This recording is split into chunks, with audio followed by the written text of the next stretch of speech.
Up, you all? This is me, Keisha, and I'm here with this week's All Tea All Shade, Married at First Sight, Season 3, Episode 5 review.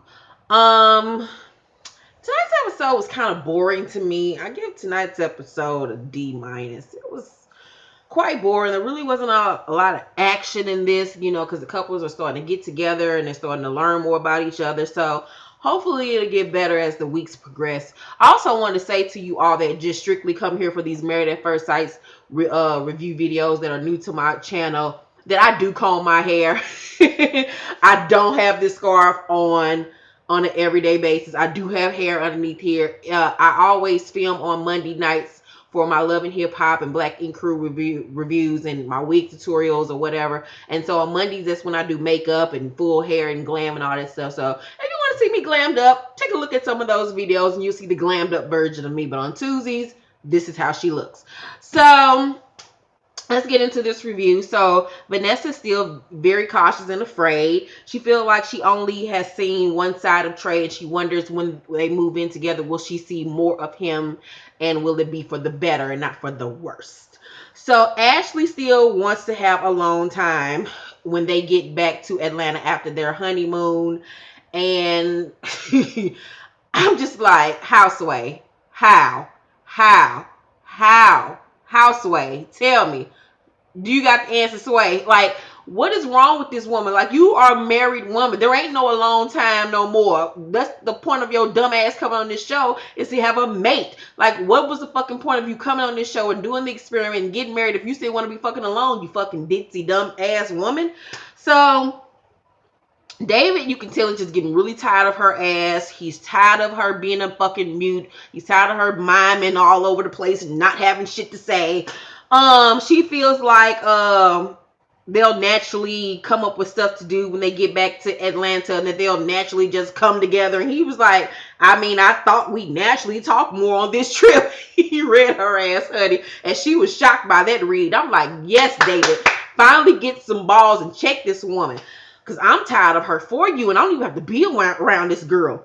So Neil is still optimistic, despite his and Sam's troubles while on their honeymoon. And I was like, child, Neil, you's a better man than I would ever be. Because I'm just like, child, I don't understand how you could put up with this chick. She is so fucking annoying and passive aggressive and just weird and just complaining all the time, and she just looked droopy. She's like a wet rag. Like, I just cannot stand Sam. And I'm just like, Neil, holla at your girl when it wants the ink on the divorce paper dry, because this marriage ain't lasted and it ain't gonna work. And I know you want to run away from this chick immediately, but you're just playing it cool because you don't want to come off looking crazy on camera like her ass. So Neil and Sam still haven't consummated their marriage, and Sam is happy about that. I'm like, girl, you would be happy if he would ever even put his penis near that vagina, because it looks like it smells like mothballs. Like, no, girl. So David and Ashley still haven't consummated their marriage either. He's like, shit, I can barely get a high five from her ass, let alone have sex with her. And I'm like, David, boy, just go in the corner and pray about it. Trey and Vanessa haven't consummated their marriage either. So on the car ride back to the airport, once their honeymoon is over, Trey, it was funny to see how all the different couples were in the car ride to the airport. Trey and Vanessa were making out. They were all over each other. They're very in like with one another. Sam is dancing in the seat while she's driving to the airport. She jamming, and Neil is sitting over there. You know, he don't know what to say. You can just tell he's annoyed by her presence, but he just keeping it cool. Ashley is in the passenger seat on her iPhone, oblivious that David is even fucking there, that he's even existing next to her, and he's still trying to spark up conversation with her. She's like, yeah, what did you say? Oh, okay, somebody just tweeted me on Instagram. I'm like, okay, sorry. And I'm like, oh my God. So David says, is very sad when he returns home to his house alone. He's very sad. He wonders if Ashley doesn't like him. I'm like, there's nothing to really worry about. She doesn't. There's nothing to wonder about there. He thinks that his marriage is in trouble. I'm like, duh, you think? Neil knows that him and Sam shouldn't be a part of their first night back, but that it is much needed. Neil be reading Sam ass on the low, and I'm here for it. So David goes to see Ashley at her place, and she doesn't even greet him with a hug or anything. He tries to give her a hug, a one-arm hug. She doesn't even attempt to hug him back. She's just so cold-hearted and stiff towards this man. He can't figure her out. She can't even figure herself out. She's fucking retarded. Like, I just cannot with this girl. I don't even know why the fuck she came on this show. I really think that she thought when she got to the altar that, like, uh Matthew McConaughey was gonna be standing there, or Channing Tatum. Like, I don't really know what she thought or expected out of this process. Like, she's so fucking weird.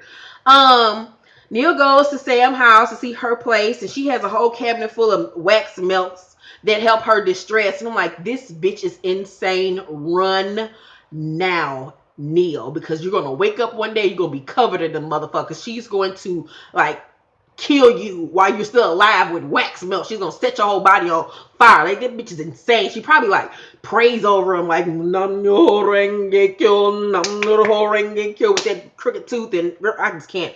So Trey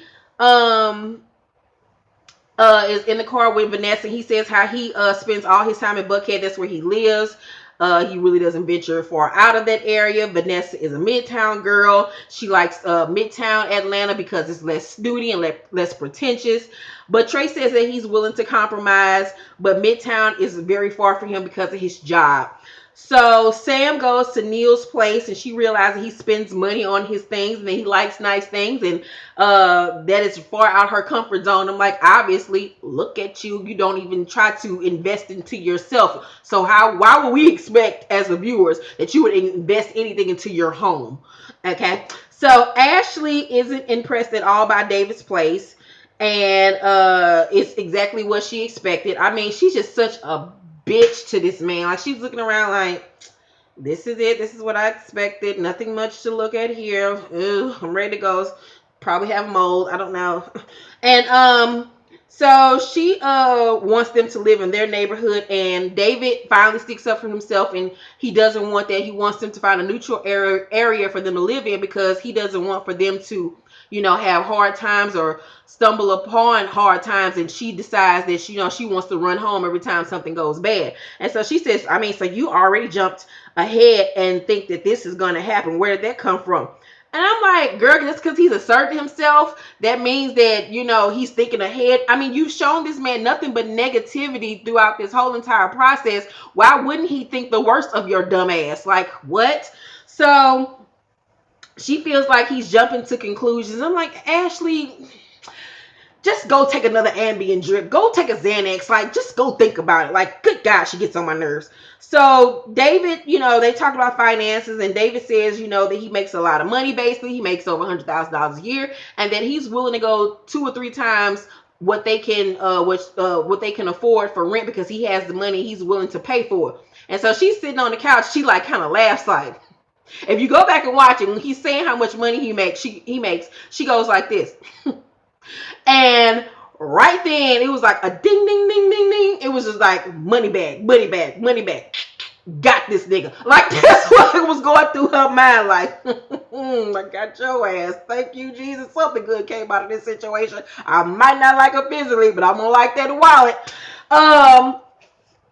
So she plays it off to the cameras, and she says that she that his money and the fact that he wants to take care of her makes her feel uncomfortable. Sure it does, Ashley. Sure it does. A grown ass man that wants to pay for you and take care of you makes you feel uncomfortable. What woman on earth has ever said that out of their fucking mouth? Said no one but Ashley for the cameras. Girl, get your fucking life. Who you think you fooling? Girl, bye. So Trey and Vanessa talk finances, and he's happy when he realized that he makes more money than her. Typical man.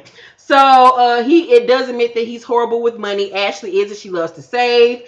And so she's adamant about them saving, having a joint account, and then separate checking accounts and stuff like that. I'm like, good girl, Vanessa, good girl. So Neil trusts Sam with their finances because it's what she does for a living. She's very good with money. I'm like, finally, there's something about her that I like. She only wants to spend $600 a month for rent and wants it to be 60-40 because she likes the man to step up to the plate when it comes to finances. And Neil is fine with that. And I agree with that. I agree that, he should pay more than what she pays. But I low-key just feel like she was also just want to save her damn money because she doesn't see it for this fucking relationship. And she don't want to invest too much of her damn money into the situation. So Trey likes, they go apartment hunting. And Trey likes the apartment that they visit at first, but it's too far away from his job. And this was in Midtown. So then they go and visit something in Buckhead. And he does like that place. Vanessa would like something in Midtown, but since it's closer to his job and he's going to be the majority breadwinner of the household, she's willing to compromise. And I like that about her. They both kind of compromise on things with one another as far as that aspect of the situation went, and they worked upon it easily with one another.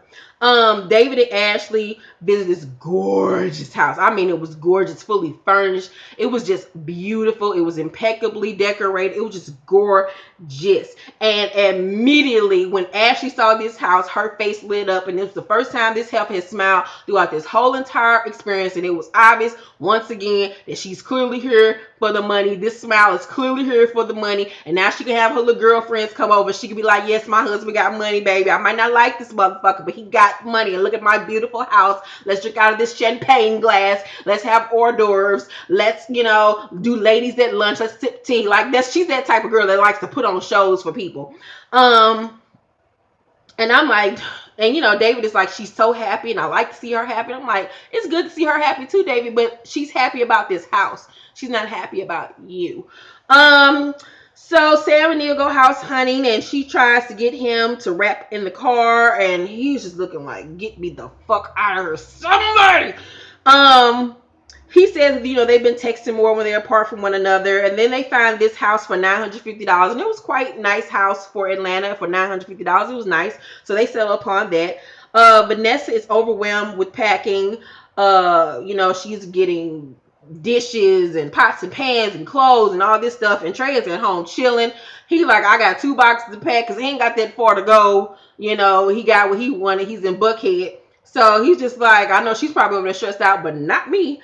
So then Sam says to the cameras that she wonders if Neil is going to be a different person when the cameras are off. And I'm like, where is this coming from? Now you calling him fake, but when he called your ass fake last week and called your ass out, don't call me fake. I don't want anybody to call me fake. But basically, you call this man fake and saying that he's going to be a different person when the cameras go off. And I'm like, are you just really stunned and shocked that there's a human being that's actually nice and kind in this world, and they ain't gonna treat you like shit, even though that's how you act, and maybe that's how you feel about yourself, that you are an ain't shit ass person, and he's not treating you in such a way? He has dignity and morals and respect and is a kind-hearted, gentle person. I'm like, girl, she's just so fucking deranged. Like, where do these experts find these wackos? I mean, are they finding these people just for the shock value, for entertainment, for ratings? Because it's like, why in the fuck would you all pick Ashley and Sam as spouses for somebody? These are the 2 weirdest motherfuckers on the planet.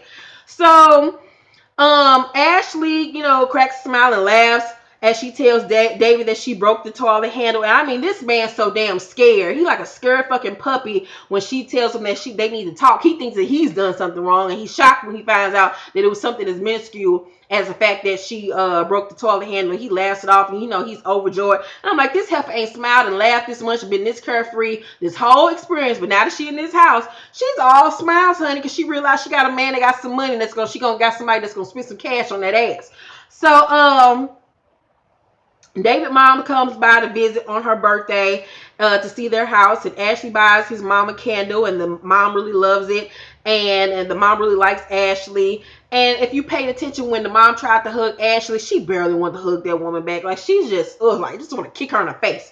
So Sam and Neil move into their house, and Sam freaks out once again to the cameras and says it's too much for her. It's just stressing her out. I'm like, What the fuck, once again, were you thinking when you signed up for this show? If this is so much for you, then why the fuck did you sign up for this show? What the fuck were you expecting?